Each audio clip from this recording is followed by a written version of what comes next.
Kind of want to talk about the new car, the 2024 Subaru Crosstrek. I always said that if I was forced to buy a Japanese vehicle, it was going to be a Subaru, just the raw capability. This comes with the higher end engine, 2.5 liter 4-cylinder boxer engine, boxer meaning instead of going in a V shape up and down on the cylinders, it's going left and right, straight out like a boxer, right? Boxer engine.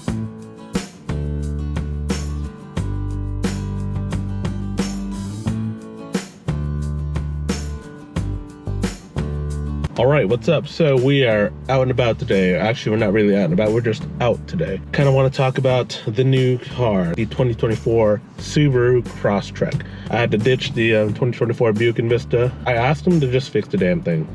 They couldn't do it. They didn't do it. They didn't make it happen. So I made this happen. I jumped ship. The family's been driving General Motors vehicles for more than 50 years, but unfortunately that's changed, at least for me. I am now here on Team Subaru. They had some pretty good deals for the 2024 models. When I was buying the 2025 models, hadn't actually arrived on the lots yet. So far, very happy with it. This is the limited trim. Technically the top level, if you consider the Wilderness a different sub-variant of the Crosstrek. It has a little bit different equipment. It has a transmission cooler, it has a better drive ratio, more beefy axle. It's also higher by a good inch, I want to say.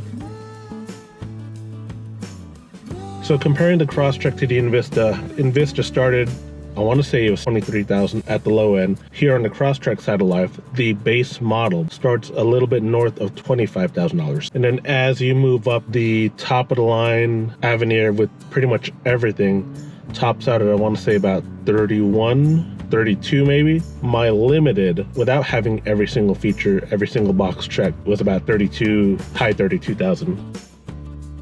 Now some of you might be wondering, what made you go with Subaru?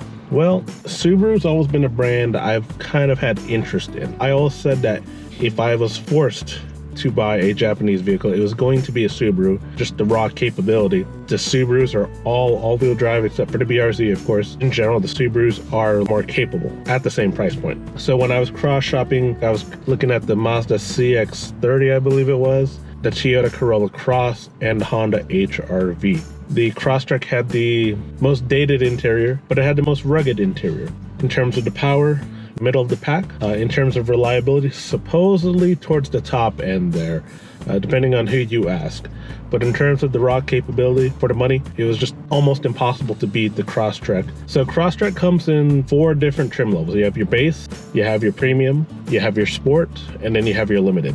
Limited is top of the line. You got your leather seats, you got standard blind zone indicators, rear park assist, rear automatic braking, heated mirrors, power seat, heated seats. Sport and on the premium, you can only get those with a optional package, which I believe forces you to get a sunroof. I did not want to get a sunroof, so that was one of the main reasons why I went for the limited, because I wanted all those creature comforts, but I did not want the sunroof. Also being the limited, this comes with the higher end engine, which is standard on both the sport and the limited. 2.5 liter 4-cylinder boxer engine, boxer meaning instead of going in a V shape up and down on the cylinders, it's going left and right, straight out like a boxer, right? Boxer engine. That 2.5 boxer engine is good for 182 horsepower, and I want to say it's 176 pound-foot of torque. So one of the things that is considered an Achilles heel for the Subaru Crosstrek and Subarus in general is their transmission. This vehicle comes with a CVT, continuously variable transmission. Being a CVT, you know there's technically only one gear. What changes is the ratios. It's got like a chain. What Subaru likes to do is they put these shifter paddles here on the back of the steering wheel to manually control the ratios and to make them shift for you. So you can kind of get it to feel like a conventional transmission, but it's a CVT. It is what it is. The CVT that Subaru's using in their vehicle is pretty reliable, despite what you hear and what you read on the internet. Subaru was one of the first manufacturers to move to the CVT. With the Subaru ones, if you take care of them, they last pretty long from what I've researched. Unlike with the Nissan Jatco transmissions, pretty much no matter what, those things are just a ticking time bomb. Sorry, Nissan. But yeah, here on the Crosstrek, as I mentioned earlier, it really does have the most dated interior. So one of the areas where this kind of feels dated is the gauge cluster, though that could also be me being spoiled by the gauge cluster from the Buick Envista, which was an 8-inch digital gauge cluster. Whereas here, analog gauges with a center color screen. Kind of old school, but it's very functional. There's nothing really flashy about this interior other than the center stack infotainment system. The problem with the infotainment system is that the graphics are very dated. And it looks like something that came out of my 2005 Cadillac CTS. With that center infotainment system, they integrated the HVAC controls into that display. You have a button for your front defroster, rear defroster, passenger and driver temperature control. Everything else is controlled on the bottom half or the bottom quarter of the screen here. And this infotainment system is known to be a bit laggy. There's definitely times when I'm tapping on screen and it's not really accepting any inputs, at least for like a good 15 seconds. Oddly enough, the seat heater controls are physical buttons, so you can hear those. Limited also comes with a wireless charging mat. My phone doesn't seem to like it unless I take it out of my case. Sheila's phone works much better on it, her iPhone SE 2020 model. Steering wheel is an absolute busy mess of buttons and switches on it. I love GM's system where it has volume controls on the back side of the steering wheel and seat controls on the back of the left side of the steering wheel. Here, Subaru, there's just so much going on. It's almost the exact opposite of your infotainment system where there's pretty much no buttons. Over here on the steering wheel, it's all the buttons. Ergonomically, I'm gonna say that this vehicle is not as nice as the Envista. The gear shifter's in the right spot, but everything else, cup holders, I don't like the way they're positioned. The way the screen is, this vertical center stack screen here, it makes it a pain to kind of hit the buttons because you're traveling up and down against the feel of the road, whereas on the Envista, you're traveling left to right. But just in general, it's just not as ergonomically pleasing as the Envista was. From a utility standpoint, it's a great interior. It doesn't feel like it's trying to be something that it's not, like a Mazda or a Volkswagen, but it also doesn't feel like something that's poorly made, cheaply made. The best way to compare the Envista interior to the Crosstrek interior. The Envista interior was very modern, very stylish, very ergonomic, but it was kind of cheap. The Crosstrek's interior is not ergonomic. It is very utilitarian. It is very rugged. But truth be told, that kind of plays into the role of the Crosstrek being a sport utility, crossover utility vehicle. This is a vehicle that you're going to take off the beaten path more than, say, an Envista. You're going to use this to go find some trails, to go explore, to find your campsite out in the middle of nowhere, that kind of thing. And that's what this interior feels like it was made to do. When we go to the back, we have pretty good room. 2 power ports back there, USB-A, USB-C. You have good seats, nice seating materials with the leather, and you have 3 headrests there. I want to say on Envista you only had, for the outboard passengers, nothing for the center. It does have this odd setup for the rear center seat belt. I'll show that to you in a bit.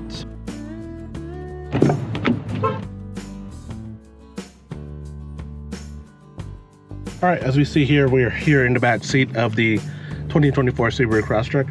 And overall, this is my driving position, and I have plenty of room back here. Now, being a all-wheel drive vehicle, it does have a center hump here for the drive shaft. You got the USB ports there. You got a light up here, grab handles here. You kind of have cup holders, but not really. You do have nice, smooth surface here, hard plastics here. Only one mat pocket back here. Crucially, something that the Envista did not have. If I can get it open.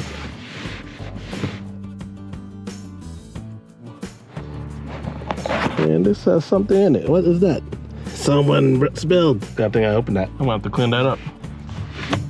Got a headrest. So overall, nice-ish rear seat on the 2024 Subaru Crosstrek. And this is that seat belting I was telling you about. See, it comes out here, but then when you fold it in, you gotta take it out.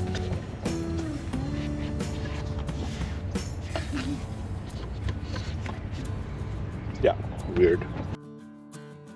moving to the exterior of the vehicle. It looks different from past Crosstreks, but at the same time it looks almost the same, which is a good thing and a bad thing. This is a very popular vehicle, so you're gonna blend in parking lots more than the Invista. Crosstrek, I see one almost every block. It is one of the top selling crossovers in its segment. But that being said, it's still got that utility look in a sporty way. It's a good looking vehicle overall. Cool thing is Crosstrek has adaptive headlights, so you turn the wheel left, your headlights turn a little bit to the left, turn it to the right, they turn a little bit to the right. Unlike the Invista, this has a rear windshield wiper, which is very nice because the Invista did not have one. It could have used one. If you go for anything above the base model, you get roof racks. Crossbars are not included. You have to get those separately. Probably recommend getting those off Amazon, even though I have the ones from Subaru here on this vehicle.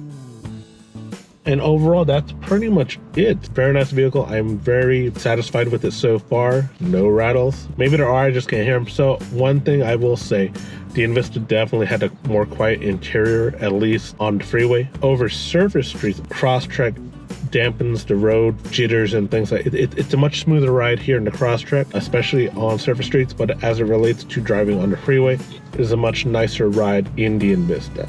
But once again, premium vehicle, not a premium vehicle.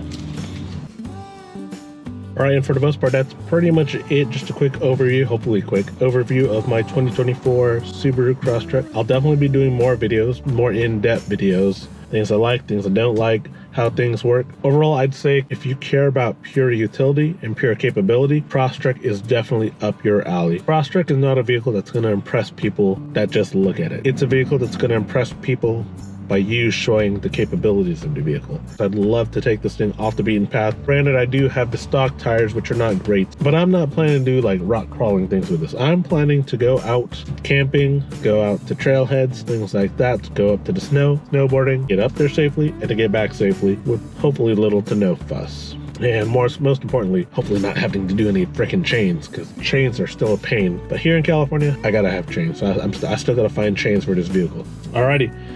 And with that, gotta get out of here. Catch you all on the flip.